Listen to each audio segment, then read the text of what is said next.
Sometimes learning or teaching something as incredibly nuanced and wide and deep as tennis requires science, and sometimes it requires art.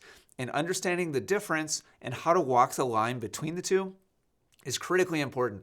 I just had a great conversation about this with one of my remote students. I want to pass it on to you because I think it's a highly valuable concept to be aware of.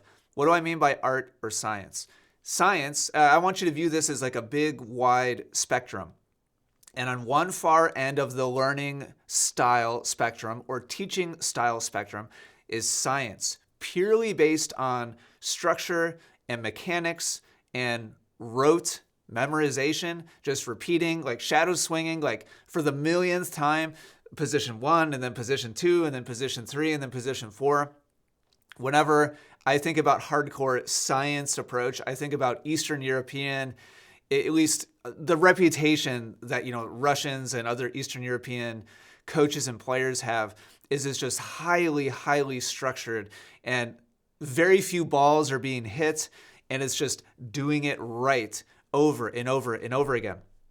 And if you get too hardcore over on the science end of things, then you can really squelch and take away creativity and problem solving and a player's ability to improvise and kind of feel their way through things, because you're just making them just do it this way, and like this is the one right, everybody's going to do it this way, and we're not going to deviate from that formula whatsoever. We're all going to do it the same way again and again and again because this is the right way to do it.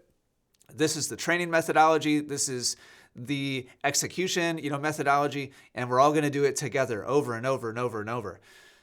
So that's like the science, like far and like taken to an extreme. Personally, I have to be careful not to lean too heavy in that direction. It's kind of my personality.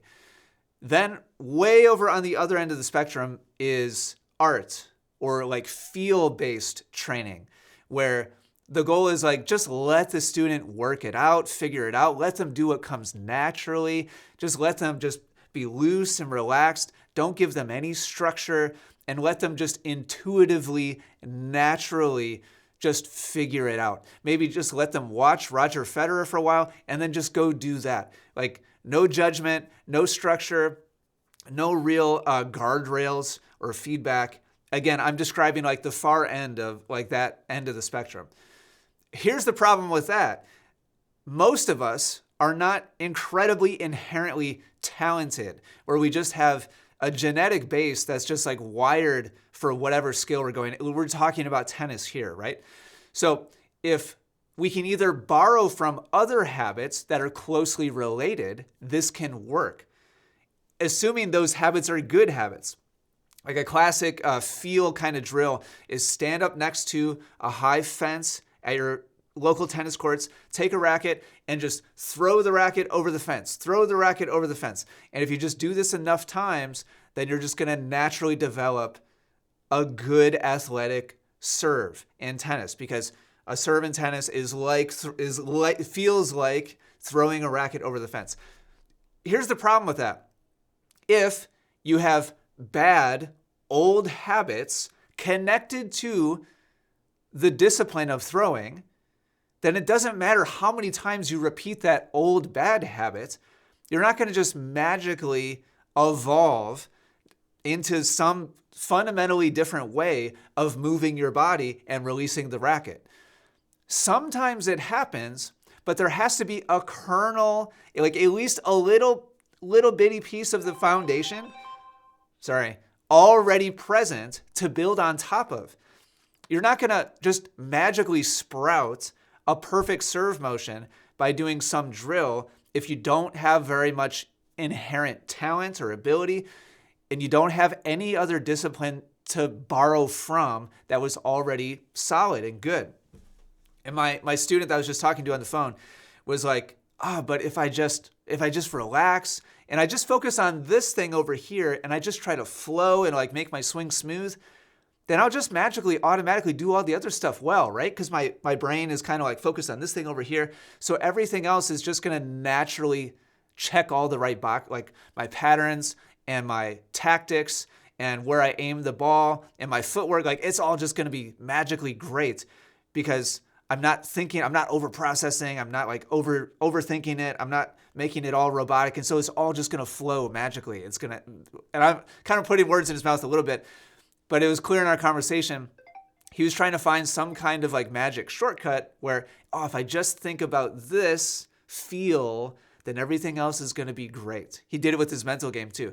Like, oh, if I just focus not on the score, if I just focus on calmness and serenity, then I'm just magically going to be in the zone and everything else is going to be perfect.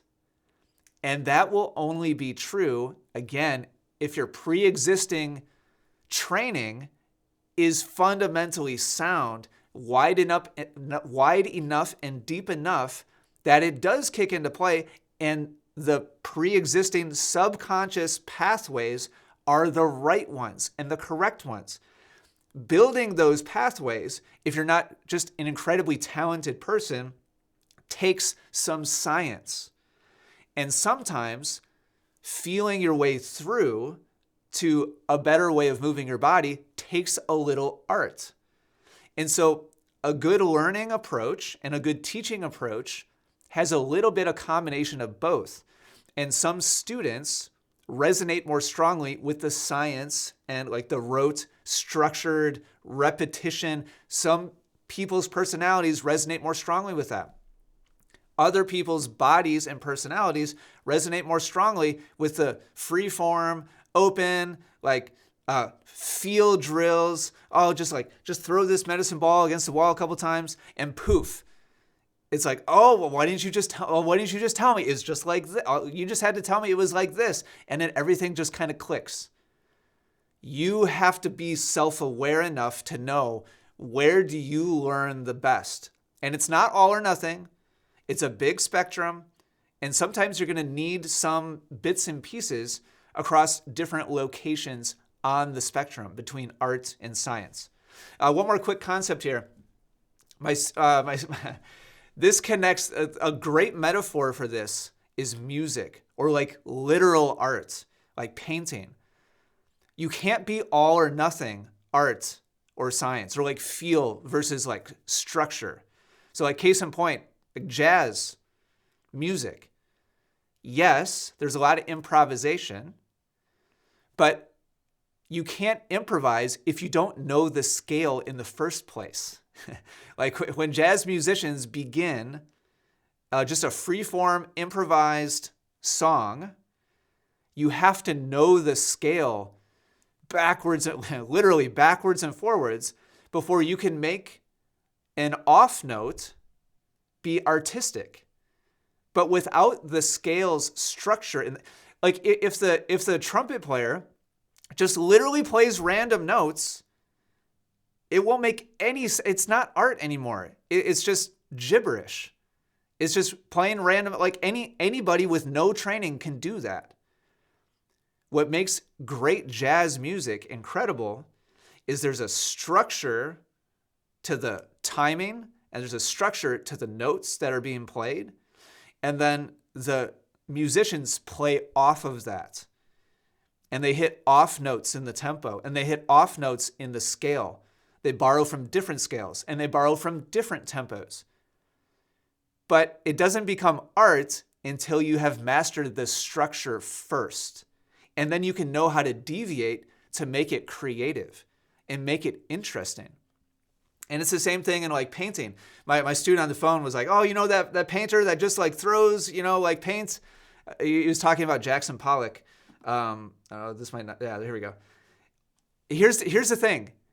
It looks random, but what if not just anybody can take a bunch of paint and throw it at a canvas and have it be art? What if there are principles being followed here about form and color theory and contrasting complementary colors and structure? What if it's not as random as it seems? I've stood in front of a huge Jackson Pollock painting, and I can't really describe it, but it made me feel something. And when I stood in front of it, there was like a weight to it. And I was like, whoa. I never really, like understood. I never really understood like that style until I stood in front of that piece. It was gigantic. I was like, I don't know, 30 feet by 20 feet or something like that. And at a distance, it just seems like just a random like hodgepodge of like just nothingness. What if there's a particular genius to making it look random, but there is a method to the madness? And so my point here is you can't go hardcore one direction or the other. And all art does not work. There has to be some form. And all science doesn't work either. You have to allow some creative freedom. And where exactly you personally fit and operate the best is going to be a little bit different than the person you're playing against, and vice versa. Coaches have to understand this if they want to be a great coach. And players and competitors have to understand this if they want to express their best version of themselves athletically. Hope that makes sense. It's not too ethereal. Thanks for watching today. Hope you're doing great. Keep up the great work on your game. I'll talk to you again soon.